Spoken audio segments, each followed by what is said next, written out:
My name is Brad Wavra. I'm with LiveNation Touring, based in Los Angeles, and we're sitting in our conference room at our Beverly Hills address. LiveNation is the largest concert promoting company in the entire world. We all have offices in 20 countries. We've got thousands of employees, and we produce over 28,000 concert events around the world. I'm a senior vice president of the touring division, so my job is to go out and develop relationships with managers and artists for acts that we believe are strong enough to sell tickets on a tour-wide basis. A tour being, multiple dates, 20, 30, 40 dates in a touring cycle, and if we feel an artist has got that kind of capability, then it's to our advantage to be the promoter on all of those dates. So my job is to establish those relationships and figure out the business model that makes sense financially, and ultimately try to secure the artist to come play for LiveNation. The direct relationship is with the agent. They, in general, have the artist signed as clients, but ultimately the manager, is the center of power in that triangle between the agent, the promoter, and the manager. He's the one who's got the ultimate decision because he's in control of the supply chain, the artist's talent. So having a relationship with both is very effective. I'll tell you what, I chased the good artists and the bad artists chased us. That's kind of the defining moment there. It's not quite that black and white, but no. The good artists, and then there's only a handful of great artists out there that can do 10,000, 12,000, 15,000 tickets in 40 cities across the country. Everybody knows who they are. They're historic artists, legendary artists. So when they're on a touring cycle, we all want to get them to come play for us.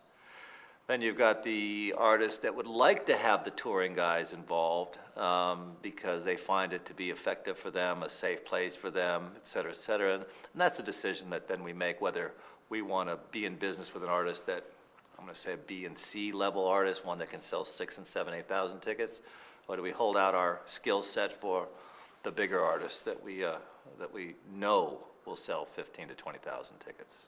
We own a full set of amphitheaters. I don't know the exact number, 30, 35, 36 amphitheaters. And then we also promote in nightclubs. We just bought the House of Blues, so we own all the House of Blues nightclubs across the country right now. We've got mid-sized venues around the country that are 5,000, 6,000 seaters, a variety of different names in a variety of different cities. Some of the Fillmores from the historic days of Bill Graham, we've got a few of those placed around the country, small amphitheaters. And then we have relationships with arenas, preferred relationships in some arenas that we have deals that incorporate us making a commitment to a minimum number of shows that we try to provide for them, provide them content, and then they reward us with a good business relationship. We've got 20 major offices around the United States, and inside every one of those offices are the best talent in the entertainment business as far as we're concerned.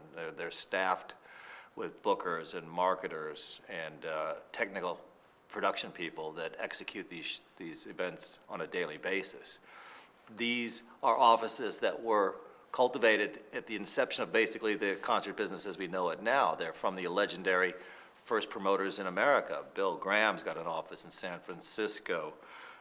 There's an office in, I'm talking about old days, Detroit's got Cellar Door, and Belkin Productions in Cleveland, and Delsner Productions in New York. These are the people that defined the business at the late 70s, early 70s, and these offices have been running ever since. These people were cultivated from the first promoters, if you want to call them such, the first promoters in America, and people have been working there ever since.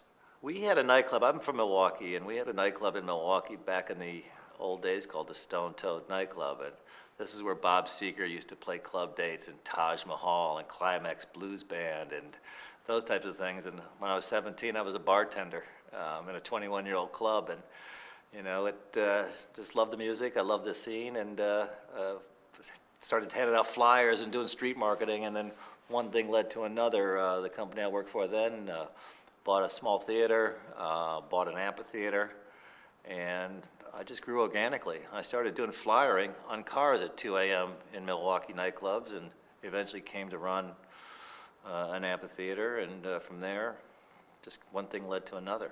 It wasn't planned. I studied economics University of Wisconsin, Eau Claire. Well, touring now is the primary income stream for many of these artists, so it's changed it dramatically. Before, touring was done to support the album release. I mean, it appeared that the artists were making most of their money from their album sales, back when it was vinyl and then 8-track CDs, etc. With the advent of the online stuff going on there and the file sharing and the peer-to-peer stuff, you know, kids stopped buying the records, and the record companies didn't respond quick enough. They thought their model could be retained. It clearly hasn't been retained. Kids are finding different ways to find music.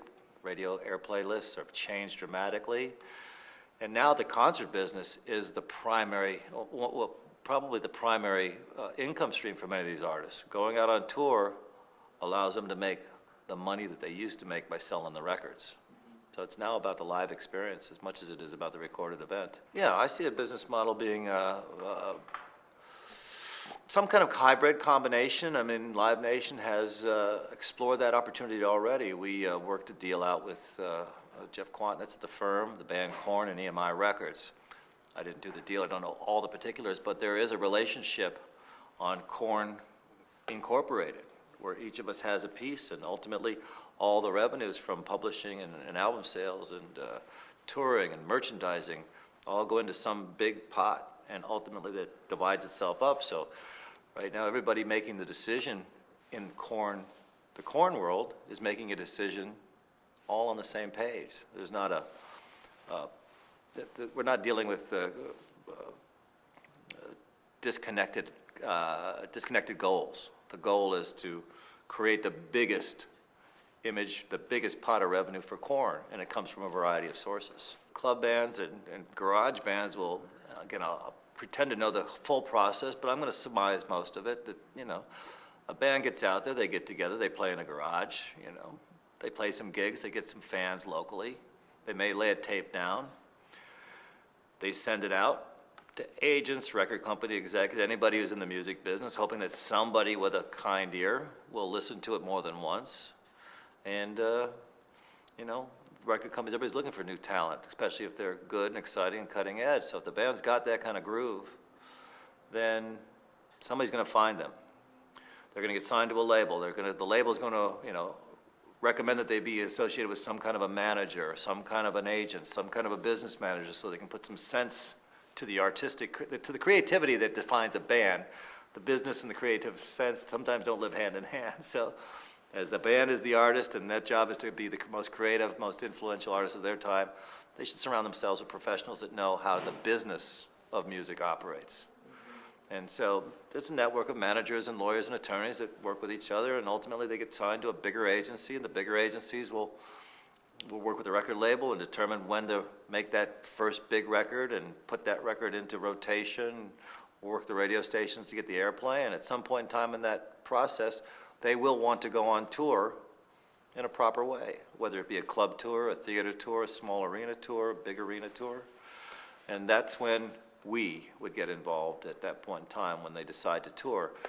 We've got a lot of agents or buyers in our company that work them from the 100-seat nightclubs to 300 to 500 to the 1,000-seat clubs to the theaters that will take them through that entire process. And at some point in time when the band is big enough, you know, it'll end up in my lap. I mean, because I'm not that guy on the street down there, you know. But we've got kids that have passion for their music and, you know, want to bring these new bands to the fans, and so that's what they do all day. And then they're the ones that really need to be applauded because they're the ones that grow this business. Myself, the agent, and the manager, you know, will say, okay, the record's coming out on X date, so we want to go on tour by Y. How many days a week can you play? 2 days on, 1 day off, 2 days on, 1 day off. We know we can travel X amount of miles between cities, so you say, where do you want to start? Where do you want to rehearse? Start here, California. Now, let's figure out where we can route ourselves that, you know, will fit in the touring schedule, depending on how the artists perform, whether they're capable of doing two in a row, 3 in a row. Some guys could do 6 days in a row without resting their voice. Some could do a day on, have to have a day off. So all those things take into consideration on how you build a tour. The booking agent does a lot more than just, I mean, we collaborate. I mean, the booking agencies themselves have a wealth of knowledge bands of comparable size, genres. You know, they've got relationship with club owners, et cetera. They provide a great service to these artists. They get them private gigs, not just paid-for gigs. They get them relationships with corporate sponsors. I mean, they provide a great service to these bands, and you know, getting a band noticed, being signed to one of the major agencies, a William Morris or a CAA or an ICM or a Monterey, you know, it gets them some juice. It gets them noticed out there. So, being with an agent is a great thing for a band. Certainly in the formative stages, you know, you're begging for opening act slots on major headliners' tours. Well, the agency that represents big bands like AC/DC and Madonna and Eric Clapton, they're more than likely going to have better knowledge and knowing how to reach that manager, that agent, to say, okay, what about my little band and my, and at the same agency? How about you putting them on your show? They can get the music in front of the artist's hands. So the relationship between being a small act in a big agency and getting on a big tour, which helps you leapfrog your career along that much faster, is important to a band. That is the future of the music business, is mining that database, getting the database, keeping it active, keeping it fresh, and figuring out how to best to use it. People's listening habits and where they find their music has changed so dramatically now that the kids live on the internet. I mean, my kids, I got 3, 18, 15, and 12. They don't listen to radio, ever. But every day I come home and they tell me about a new band that they've heard, and where do you hear about this? And it's on those websites, the MySpace, the YouTubes, the peer-to-peer stuff. These kids talk about it between themselves. They go fishing out there, they find it, it's accessible to them, they listen to it, they pass it on to their friends. So for us, the internet is a great spot for developing and finding out and letting the artists bring their music to the people. It's certainly a great place for us to market effectively to artists, to kids that we want to sell tickets to. You figure if a kid bought a ticket to AC/DC, he might be apt to think about Rush or Aerosmith or the Rolling Stones. So that's the kind of deal. When we talk about ticket pricing, we can go back to our database and figure out. I mean, these guys are brilliant that run our database division, because they can tell you, basically how old the people were that bought the tickets in all the different age groups. Did they come by themselves? Did they come with a date? Did they come with their friends? Where did they buy their ticket? What would they be willing to pay? How would they prefer to see the artist perform, indoors or outdoors? I mean, just what kind of songs do they want the artist to play? I mean, it just becomes phenomenal, the kind of data that you can find from these lists, And the kids want to interact. They want to participate in the process. So we find that when you ask them a question, many times they'll answer. It's very exciting. Be passionate about music.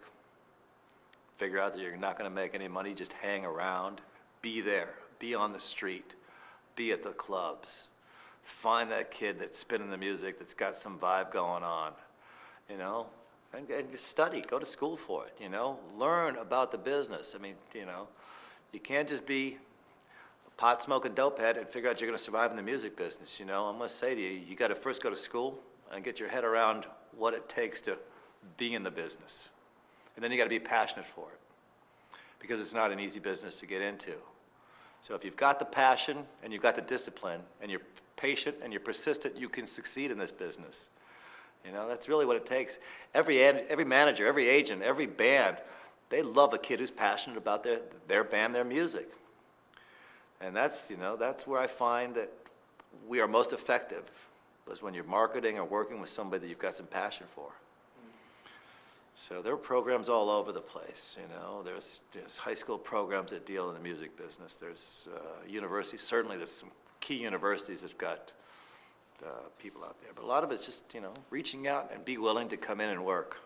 The message, like I said, the one thing I want to get across is people that want to get in this business, first of all, you're going to come into it, you're not going to get paid well. It's going to take you a long time to get yourself established. But that's the process, because you don't need part-timers. This is you're dealing with the life, the essence of a lot of these individuals out there when you're talking about their music. It's the way you communicate with the world. So if you're not committed, then find something else. But if you really love it, you can find a way. You just have to go do it. commitment, full frickin' commitment. That's what I look for. You look in that artist's eyes and you want to know, are they committed to their craft? Are they willing to pay the price? Because if you're in it for the fluff, and you're in it for the girls, and you're in it for the dope, you are a dope, and you're going to end up, not succeeding. You've got to be passionate about your craft and be willing to put in the time. I've worked with many artists that, seem like they're doing it part-time. And it just bums me out because it seems like, if they really were committed to it, but their head's not into the game. And I've looked in the artists of those poor guys that really are committed to it and can't quite get it. So you've got that delicate balance between talent and commitment to the craft. Absolutely. I get paid for doing this every day. Are you kidding me? Is there a better job out there? I enjoy it. I enjoy the people I work with. I enjoy the good guys. I enjoy the bad guys. I enjoy being successful. I enjoy failing and wondering why, So every day is a different day.